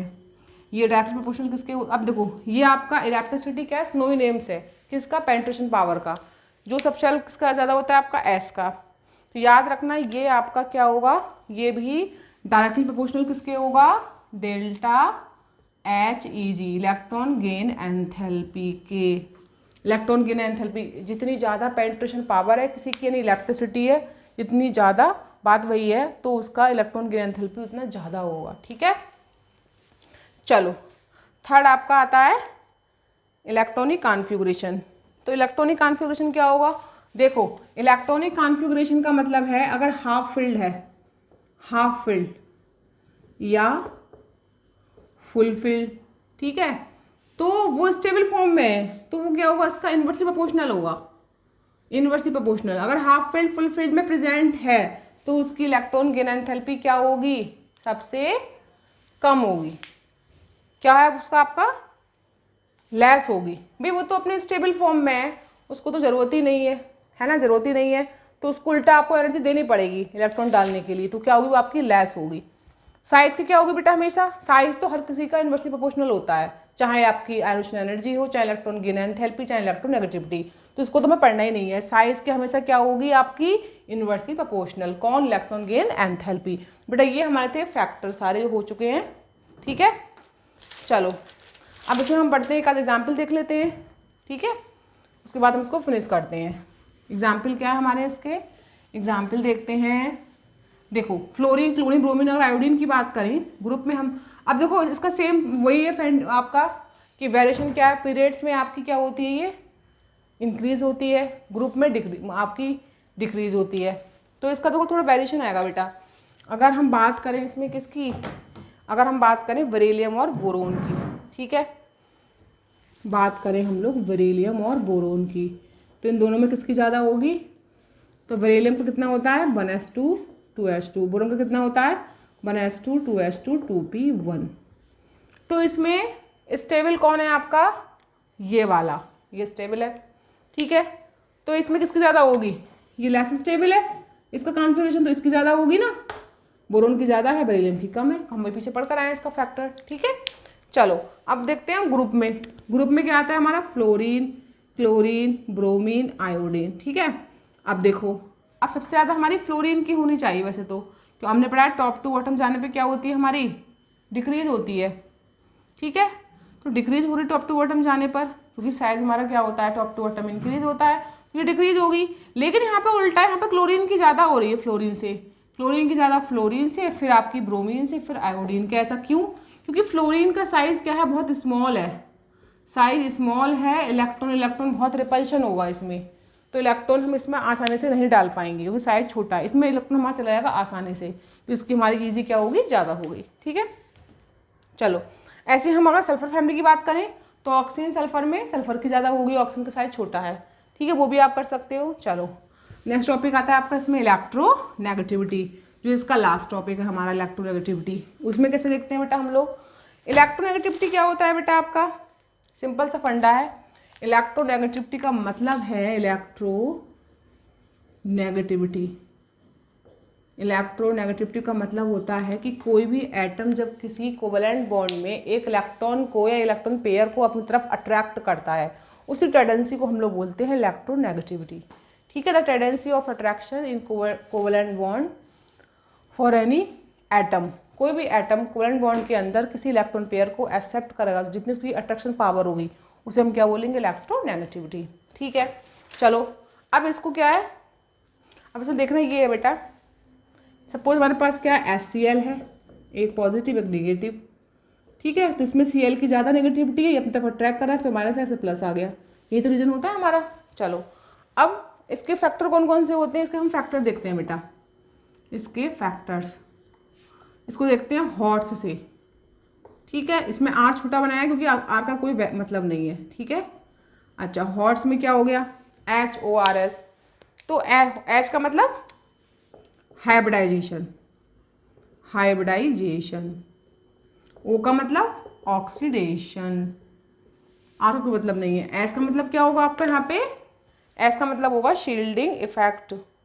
ठीक है, नहीं S का मतलब यहाँ पे साइज होगा, S का मतलब साइज, और E का मतलब क्या हो सकता है यहाँ पे, E का मतलब होता है इफेक्टिव न्यूक्लियर चार्ज, E का मतलब ENC शॉर्ट में लिखेंगे, इफेक्टिव न्यूक्लियर चार्ज। ठीक है, अब देखो हाइब्रिडाइजेशन कैसे इफेक्ट करता है, अगर आपका हाइब्रिडाइजेशन में S करैक्टर जितना ज़्यादा है, जैसे कि SP, SP2, SP3, तो S करैक्टर किसका ज़्यादा है, SP में, S का, इससे कम SP2 में, SP3 में, तो जितना ज़्यादा S करैक्टर इंक्रीजिंग होगा उतनी ज़्यादा क्या होगी आपकी इंक्रीजिंग, क्या होगी, इलेक्ट्रोनेगेटिविटी। कहने की बात ये है। ठीक है, इलेक्ट्रोनेगेटिविटी ज़्यादा होगी, कहने का मतलब है आपका कि फाइनली एस करैक्टर इतना ज़्यादा होगा, इलेक्ट्रोनेगेटिविटी आपकी क्या होगी, ज़्यादा होगी। ठीक है, तो हम लिख सकते हैं यहाँ पे मोर, इसको लिख सकते हैं more percentage s character directly proportional electronegativity, electronegativity के डायरेक्टली प्रोपोर्शनल होगा आपका कौन, एस करैक्टर, जितना ज़्यादा एस करैक्टर उतनी ज़्यादा उसकी क्या होगी बेटा, इलेक्ट्रोनेगेटिविटी होगी। सेकंड बेटा आपका आता है ऑक्सीडेशन। अब ऑक्सीडेशन आपका 2 टाइप्स का होता है, एक पॉजिटिव और एक निगेटिव। ठीक है, तो ऑक्सीडेशन में क्या आएगा आपका, पॉजिटिव और एक निगेटिव। अगर पॉजिटिव होगा किसी का ऑक्सीडेशन नंबर, तो पॉजिटिव क्या होगा आपका, डायरेक्टली प्रोपोर्शनल होगा EN का, और निगेटिव इनवर्सली प्रोपोर्शनल होगा। कहने का मतलब है कि अगर किसी का पॉजिटिव ऑक्सीडेशन नंबर है उसकी इलेक्ट्रोनेगेटिविटी उतनी ज़्यादा होगी, निगेटिव है तो उसकी उतनी कम होगी। ठीक है, चलो जैसे हमारे पास है Fe+2 एंड Fe+3, इसमें किसकी ज़्यादा होगी, Fe+3 की ज़्यादा होगी, जितना ज़्यादा प्लस चार्ज होगा। ठीक है, चलो अब नेक्स्ट हमारा आता है साइज। साइज क्या है बेटा, साइज तो पता ही है आपको, हर किसी क्या होता है हमारा इन्वर्सली प्रोपोर्शनल, तो साइज हमारा इन्वर्सली है तो हमारा साइज क्या होगा, ज़्यादा होगा, तो EN हमारी कम होगी, तो साइज इन्वर्सली प्रोपोर्शनल 1/EN, ये हमारा हो गया। ठीक है बेटा, चलो अब आया इफेक्टिव न्यूक्लियर चार्ज, तो इफेक्टिव न्यूक्लियर चार्ज भी क्या होगा हमारा ENC, ये हमारा डायरेक्टली प्रोपोर्शनल होगा EN के इलेक्ट्रोनेगेटिविटी के। ठीक है स्टूडेंट, ये हमारा होगा डायरेक्टली प्रोपोर्शनल, जितना ज़्यादा आपका इफेक्टिव न्यूक्लियर चार्ज है उसकी इलेक्ट्रोनेगेटिविटी उतनी ज़्यादा होगी। ठीक है, अब बेटा वही सेम कंडीशन, इसका वेरिएशन आते हैं, इसके बारे में कोई एक्सेप्शन है नहीं, वही चीज़ क्योंकि आपकी इलेक्ट्रोनेगेटिविटी लेफ्ट टू राइट जाने पे क्या होती है आपकी इंक्रीज होती है, टॉप टू बॉटम आने पे डिक्रीज होती है, क्योंकि ये साइज के इन्वर्सली प्रोपोर्शनल होती है। अब मेन इसका क्वेश्चन कहाँ से आता है, इसमें मेन आता है इसके एप्लीकेशन पार्ट से। इसका नेक्स्ट बेटा है आपका एप्लीकेशन पार्ट, देन आपका ये चैप्टर फिनिश। ठीक है बेटा, तो एप्लीकेशन पार्ट क्या कहता है हम लोगों से, ये हम देख लेते हैं फटाफट से। एप्लीकेशन पार्ट आएगा इसका, देखो एप्लीकेशन में क्या लिखेंगे हम, इसमें फाइंड करते हैं इसका कोवलेंट करैक्टर, आयनिक करैक्टर, किससे, इलेक्ट्रोनेगेटिविटी से। तो कैसे देखते हैं बेटा इसको हम, हाँ इसको हम काई से दिखाते हैं, ये काई A-, किसी 2 एटम आपके पास हैं, काई A काई B, कोई 2 एटम है, एक A एटम है उसकी इलेक्ट्रोनेगेटिव को हमने काई A लिखा है, B एटम को काई B लिखा है, इन दोनों का डिफरेंस, ठीक है, इन दोनों का डिफरेंस अगर 0 आता है तो ये आपका 100% कैसा है, कंपाउंड कोवलेंट।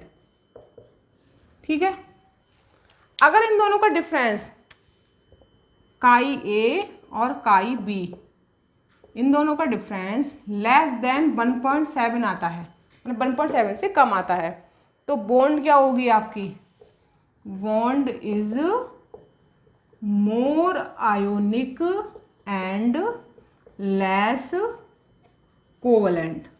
कोवलेंट कम होगी, आयनिक ज़्यादा होगी, ठीक है। नहीं, bond is more covalent and less ionic, more covalent and less ionic. Covalent ज़्यादा होगी, आयोनिक कम होगी अगर हमारा इसका जो डिफरेंस है 1.7 से लेस आता है, ठीक है। अगर 1.7 के इक्वल आता है, ऐसा मान लो कि इक्वल आ रहा है 1.7 के, तो क्या होगा, तो उस कंडीशन में अगर दोनों का डिफरेंस 1.7 आता है तो आपकी क्या होगी, 50% कोवलेंट और 50% आयनिक।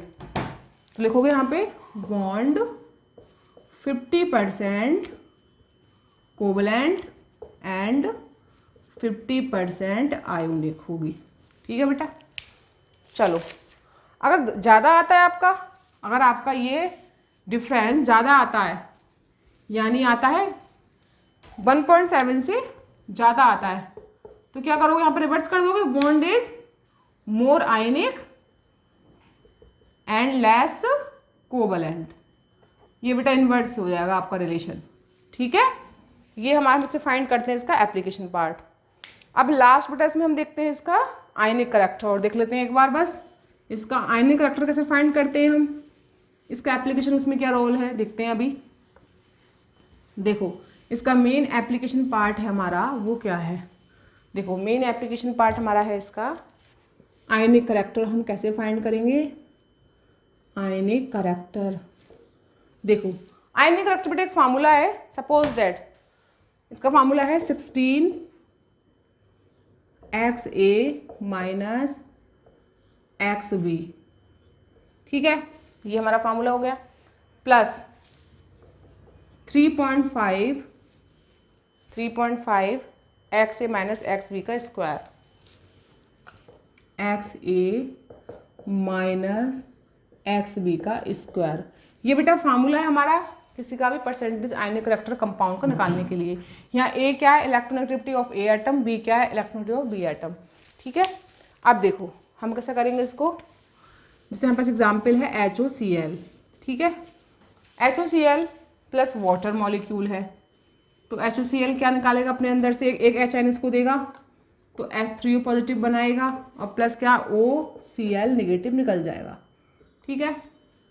अच्छा, अब इसके बाद हम लोग देखते हैं, अब साथ में हम लेते हैं NaOH ले लिया, NaOH भी यही करेगा क्या, अब यहाँ पे हमने Cl माना, Cl को M माना, यहाँ हमने Na को M मान लिया। चलो अब NaOH क्या करेगा, यहाँ पे वही same condition, Na positive plus OH negative. अब हम इसकी कंपेयर इससे करेंगे, यहाँ पर इसके पास भी OH है और इसके पास भी OH है, यहाँ पे Cl, तो यहाँ पर कौन ज़्यादा एसिडिक और बेसिक होगा हमें ये देखना है बेटा, ठीक है। तो देखो यहाँ पे Na प्लस OH निगेटिव हो गया, तो इसका मतलब कहने का ये है कि अगर हम यहाँ पे जो OH का डिफरेंस देखते हैं, यानी electronegativity O minus electronegativity H, यहाँ हमने OH, दोनों में OH कॉमन है तो हमने O और H का लिया इलेक्ट्रोनेगेटिव डिफरेंस, ठीक है। अच्छा, ये अगर इसका डिफरेंस ज़्यादा होगा किससे, O और M के डिफरेंस से, इसका O और M ले लो, इसका भी O और M ले लो, ठीक है, electronegativity O minus electronegativity M। अगर O और H का डिफरेंस O और M के डिफरेंस से ज़्यादा होगा तो ये हमेशा याद रखना, ये एक्ट कैसे करेगा, हमेशा एक्ट एज एसिड की तरह, तो ये एसिड की तरह एक्ट करेगा। और अगर ये डिफरेंस कम होगा इससे तो कैसे एक्ट करेगा, ये आपका बेस की तरह, ठीक है। अगर इसको हम कम दिखा दें डिफरेंस को तो कैसे हमारा एक्ट करेगा, ये हमारा बेस की तरह। तो क्या लिखोगे आप इसमें बेटा कि ये हमारा अगर काई O काई H इन दोनों का डिफरेंस अगर लेस देन है हमारा किससे, XO और XM से, इन दोनों के O क्या है यहाँ पे ऑक्सीजन, M क्या है, हमने इसको M माना है Cl और Na को, तो O और M का डिफरेंस इन दोनों के डिफरेंस से ज़्यादा है। पहले लेस था तो एसिड की तरह बिहेव कर रहा था, अब ज़्यादा होगा तो कैसे बिहेव करेगा, एक्ट एज ए बेस। बस ये बेटा इसका था हमारा एप्लीकेशन पार्ट किसका, इलेक्ट्रोनेगेटिविटी का। ये हमारा हो गया फिनिश। अब लास्ट बेटा इसमें बचा है आपका एक छोटा सा टॉपिक है एम्फोटेरिक ऑक्साइड, देन आपका ये चैप्टर फिनिश। ठीक है students, amphoteric oxide, amphoteric oxide में क्या होता है, ठीक है। चलो अब हम तो स्टूडेंट हम पढ़ते हैं, हम लोग नेक्स्ट टॉपिक क्या है हमारा, एम्फोटेरिक ऑक्साइड। एम्फोटेरिक ऑक्साइड क्या होते हैं, जो एसिड और बेस दोनों का वर्क करते हैं उनको हम बोलते हैं एम्फोटेरिक ऑक्साइड। तो उसको हम कैसे लर्न करेंगे बेटा, इसको हमें ट्रिक से लर्न करेंगे। कैसे, वो ट्रिक हम देख लेते हैं एक बार, फिर हमें लर्न हो जाएगा। ठीक है, देखो Zn बरेलियम एल्युमिनियम, ठीक है, गैलियम, ठीक है बेटा, फिर Sn, फिर क्रोमियम पर +3 और फिर उसके बाद बेटा हमारा है वैनेडियम पे +5, फिर एंटीमनी Sb पे +3 और लास्ट में बेटा हमारा है आर्सेनिक पे +3। ठीक है, उसके बाद हमारा नेक्स्ट है बेटा यहाँ पे Pb यानी लेड। ये हमारी ट्रिक है बेटा। ठीक है, इसको हम कैसे लर्न करेंगे एम्फोटेरिक ऑक्साइड को, जनाब बेकार में अलीगढ़ गए, ये सुनकर भी सब आसमां तक पागल हुए, ये सुनकर भी आसमां तक सब पागल हुए। तो आसमां तक सब पागल हुए, सब आसमां तक, ये सुनकर भी सब आसमां, ये सुनकर भी सब आएगा पहले बेटा, सब फिर एस से आसमां तक पागल हुए, आसमां तक पागल हुए, आसमां तक पागल हुए। ये ट्रिक है बेटा हमारी किसकी, एम्फोटेरिक ऑक्साइड की। Zinc, beryllium, aluminium, gallium, tin, chromium हमेशा +3 में करेगा एम्फोटेरिक ऑक्साइड, वैनेडियम +5 में, एंटीमनी +3 में, आर्सेनिक +3 में, फिर लेड। तो इसको हम लिख सकते हैं, याद करने का तरीका है हमारा 35 और 33, 35 एंड 33। इसी ऑक्सीडेशन स्टेट में ये एम्फोटेरिक ऑक्साइड शो करेंगे, अदर ऑक्सीडेशन स्टेट में शो नहीं करेंगे। लास्ट में आपका आएगा लेड। तो है जनाब बेकार में अलीगढ़ गए, ये सुनकर भी सब आसमां तक पागल हुए। ये बेटा हमारी एम्फोटेरिक ऑक्साइड की ट्रिक हो गई। और इसके बाद हमारा बेटा है न्यूट्रल ऑक्साइड। न्यूट्रल में आपके 3 ही आते हैं, CO, NO, N2O। देन हमारा chapter finish, classification of element. तो नेक्स्ट बेटा हमारा है न्यूट्रल ऑक्साइड और इसमें आपके आएंगे तीनों ऑक्साइड। कौन कौन से बेटा ऑक्साइड आएंगे इसमें आपके, CO, N2O एंड NO। ये ना तो एसिडिक होते हैं ना ये बेसिक होते हैं, इनको हम बोलते हैं न्यूट्रल ऑक्साइड। तो स्टूडेंट्स ये हमारा था चैप्टर आज क्लासिफिकेशन ऑफ एलिमेंट्स, बिल्कुल फिनिश हो गया है। इसमें सारे टॉपिक कवर हो गए हैं। ये आपके एग्जाम के पॉइंट ऑफ व्यू से, आपका चाहे नीट एग्जाम हो, चाहे जेई हो, चाहे आपका BSc पार्ट 1, चाहे आपका बोर्ड एग्जाम, सभी के पॉइंट ऑफ व्यू से आपका कंप्लीट हो चुका है। इसको आप रिवाइज करना अच्छे से। कोई भी आपको उसमें क्वेरी या कोई प्रॉब्लम हो तो आप कमेंट सेक्शन में पूछ लेना। इसको हम नेक्स्ट वीडियो में फिर से मैं आपको क्लियर करूंगी। तो स्टूडेंट्स आज के लिए इतना ही काफ़ी है। मिलते हैं आपसे नेक्स्ट वीडियो में एक नेक्स्ट चैप्टर नेक्स्ट टॉपिक के साथ। Thank you.